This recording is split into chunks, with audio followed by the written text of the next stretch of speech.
Hello and welcome to another new episode. This is the last part. इसके पहले मैंने 3 part अलग से बनाए हैं। OCM 11 standard commerce HSC board. तो अगर आपने वो 3 पार्ट नहीं देखे हैं तो इस वीडियो के नीचे डिस्क्रिप्शन में वो तीनों वीडियोस के लिंक मैं आपको दे दूंगा, तो आप वहाँ पे जाके वीडियोस देख सकते हो। ये लास्ट पार्ट है, पार्ट 4। इसके पहले 3 पार्ट एक्सप्लेन हो चुके हैं। मैं बार बार कह रहा हूँ, अगर आप ये वीडियो देखोगे तो आपको कुछ समझ में नहीं आएगा, क्योंकि इसके पहले मैंने 3 पार्ट कंप्लीट कर लिया है। तो 4th पार्ट स्टार्ट करते हैं।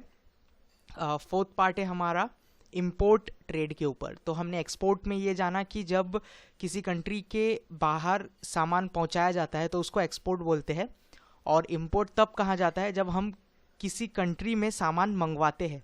फॉर एग्जांपल, हम इंडिया में हैं और इंडिया में दूसरे कंट्री का सामान मंगवाएंगे, तो उस मंगवाने को हम क्या बोलते हैं? इंपोर्ट करना। किसी सामान को बेचना मतलब एक्सपोर्ट करना, और खरीदना मतलब इंपोर्ट करना। तो जब हम दूसरे कंट्री से कोई भी सामान परचेस करते हैं, फॉरेन कंट्री से जब हम कोई सामान परचेस करते हैं, उसको इंपोर्ट ट्रेड कहा जाता है। जैसे एक्सपोर्ट ट्रेड में बहुत सारा डॉक्यूमेंट का रिक्वायरमेंट होता है, उसी तरीके से इंपोर्ट ट्रेड में भी आपको अलग अलग तरह के डॉक्यूमेंट का रिक्वायरमेंट होता है। तो इंपोर्ट का जो प्रोसीजर होता है वो हम जानने वाले हैं। इसमें भी 4 स्टेज है: preliminary stage, pre import stage और पोस्ट इंपोर्ट स्टेज। एक एक करके देखेंगे। सबसे पहले हम देख रहे हैं इंपोर्ट प्रोसीजर प्रिलिमिनरी स्टेज। इसमें 2 चीज़ें होती है, रजिस्ट्रेशन और नेगोशिएशन। रजिस्ट्रेशन सेम जैसा एक्सपोर्टर को रजिस्टर करना पड़ता है DGFT के अंडर, वैसे ही इसको एक्सपोर्टर को जैसे रजिस्टर करना पड़ता है, सेम वे इंपोर्टर को भी DGFT के अंडर रजिस्टर करना पड़ता है। तो उसको एक इंपोर्ट एक्सपोर्ट सर्टिफिकेट नंबर मिलता है। सेम वे यहाँ पर इंपोर्टर को भी पैन नंबर जनरेट करना रहता है और GST के फॉर्मेलिटीज़ कंप्लीट करनी रहती है। दूसरी चीज़ है नेगोशिएशन।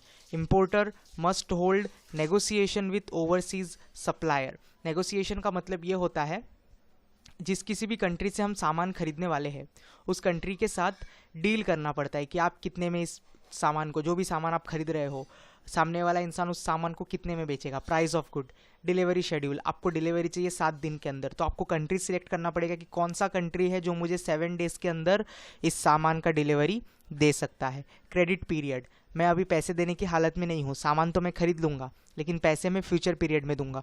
तो कोई कोई कंट्री ऐसी होती है जो सामान तो आपको दे देती है लेकिन उनका क्रेडिट पीरियड बहुत ज़्यादा होता है। कोई बहुत सारे ऐसे कंट्रीज़ हैं जिनका credit period more than 1 year भी होता है। तो क्रेडिट पीरियड के हिसाब से कंट्री को सिलेक्ट करना रहता है। Term and condition regarding sale, payment, delivery, ये 3 चीज़ चेक करना पड़ता है। और उसके बाद जो कंट्री आपके लिए सूटेबल है उस कंट्री से सामान को इंपोर्ट करना रहता है। Next we are going to see pre import stage. Pre import stage में सबसे पहले आता है कोटा सर्टिफिकेट। कोटा सर्टिफिकेट में आपको चेक करना रहता है कि जो क्वांटिटी में आप सामान इंपोर्ट कर रहे हो, क्या वो गवर्नमेंट अथॉरिटी की तरफ से बराबर से मान्यता दी गई है, क्या आप इतना सामान इंपोर्ट करवा सकते हो अपने कंट्री में, क्या आप इस क्वालिटी का सामान अपने कंट्री में ला सकते हो।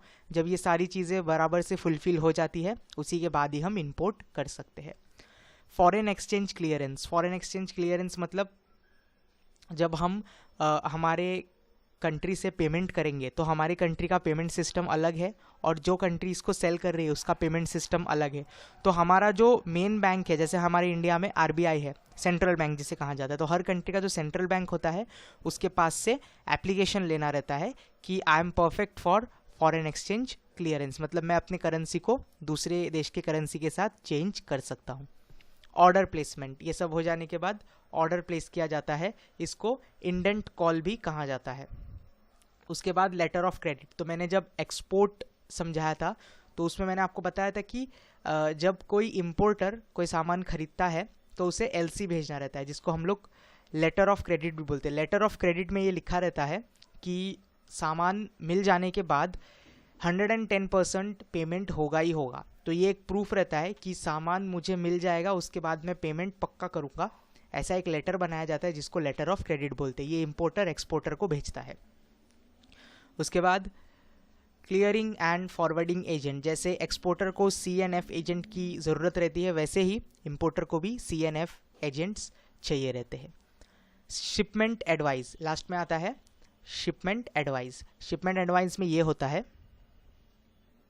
जब सामान आ जाएगा, जब सामान मेरे पास आ जाएगा, जो कंट्री मुझे सामान सेल कर रहा है वो मेरे पास सामान आ जाएगा, उसके बाद उस गुड्स को, उस सामान को मैं कैसे अनलोड करूँगा, अनलोड करने के बाद इमीडिएटली मैं कहाँ पर लेके जाऊँगा, ट्रांसपोर्टेशन की क्या क्या फैसिलिटी है, ये सब चीज़ों को ध्यान में रखने को ही हम बोलते हैं शिपमेंट एडवाइस। उसके बाद लास्ट पार्ट है, सॉरी सेकेंड लास्ट पार्ट है इंपोर्ट स्टेज। इंपोर्ट स्टेज, अब मतलब इंपोर्ट स्टेज में होता क्या है, चार चीज़ें होती है। रिसिप्ट ऑफ डॉक्यूमेंट, एक्सपोर्टर अलग अलग डॉक्यूमेंट भेजता है, यहाँ पे लिस्ट ऑफ डॉक्यूमेंट दिया गया है, bill of lading, packing list, commercial invoice, certificate of origin, certificate of inspection, ये सारा डॉक्यूमेंट किसको मिलता है, इंपोर्टर को मिलता है। इंपोर्टर इन सारी चीज़ों को चेक करता है, अगर कुछ गलत है तो वो एक्सपोर्टर को इन्फॉर्म करता है, और अगर गलत नहीं है, सब बराबर है, तो वो वैसा का वैसा ही रखता है और वेट करता है सामान कब आएगा। उसके बाद होता है bill of entry. Bill of entry कौन करता है, CNF agent bill of entry बनाता है। बिल ऑफ एंट्री में सारी चीज़ें लिखी रहती है कि कितना मेरा प्रोडक्ट है, इस प्रोडक्ट का प्राइस कितना है, क्या इसका बिल मैंने पे किया है कि नहीं किया है, लेटर ऑफ क्रेडिट गया है कि नहीं गया है, ये सब दिखाना पड़ता है कस्टम क्लियरेंस के लिए। जब आपका सामान डॉक पे आ जाएगा, आप उस सामान को जब अनलोड करोगे तब आपको इस चीज़ की ज़रूरत पड़ती है, ये CNF एजेंट बनाते हैं। उसके बाद डिलीवरी ऑर्डर, जब सब कुछ बराबर रहता है तो इम्पोर्टर जो है ऑर्डर प्लेस करता है किसको, एक्सपोर्टर को, और फाइनली बोलता है कि जो भी मैंने ऑर्डर किया है वो गुड्स मेरे पास आ जाना चाहिए।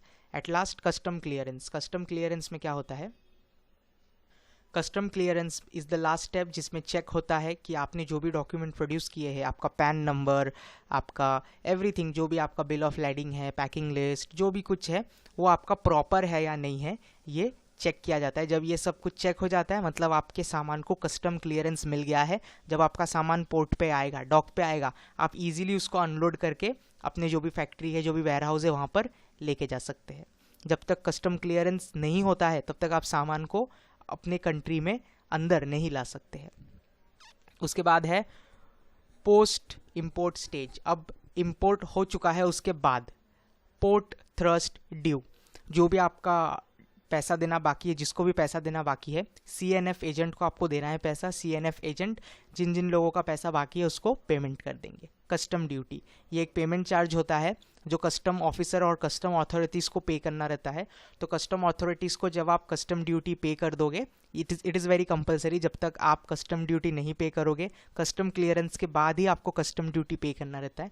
अगर आपने कस्टम ड्यूटी नहीं पे किया तो आप सामान को डॉक से अपने वेयर हाउस में या अपने कंपनी में, अपने फैक्ट्री में नहीं ला सकते। उसके बाद आता है insurance premium. The importer has to make payment under FOB, जिसको फ्री ऑन बोर्ड कॉन्ट्रैक्ट भी कहा जाता है। ये एक तरीके का इंश्योरेंस होता है जिसका प्रीमियम का पेमेंट करना रहता है। पेमेंट ऑफ फ्राइट, फ्राइट मतलब चार्जेस लगते हैं, शिपिंग करके जो आपका सामान यहाँ पर आया है इसका चार्ज इंपोर्टर को पे करना रहता है। एक्सपोर्टर वहाँ से पे करता है, लेकिन फिर एक्सपोर्टर ये चार्ज इंपोर्टर के पास से ले लेता है, तो इंपोर्टर को वो चार्ज पे करना रहता है।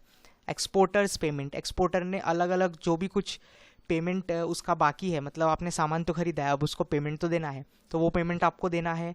आपको जो भी चार्जेस लगे हैं एक्स्ट्रा, उसके जो भी पेमेंट है वो सब आपको क्लियर करना है। एक्सपोर्टर का जो भी पैसा बाकी है एक्सपोर्टर को पेमेंट कर देना है। उसके बाद फॉलोअप, फॉलोअप मतलब if there is any discrepancies importer should inform the exporter. अगर इस बीच सामान खराब हो जाता है या आपको टूटा हुआ सामान मिलता है, इंपोर्टर को कुछ सामान में फॉल्ट मिलता है, तो ये इन्फॉर्म कर सकता है एक्सपोर्टर को, ये उसका लास्ट काम है।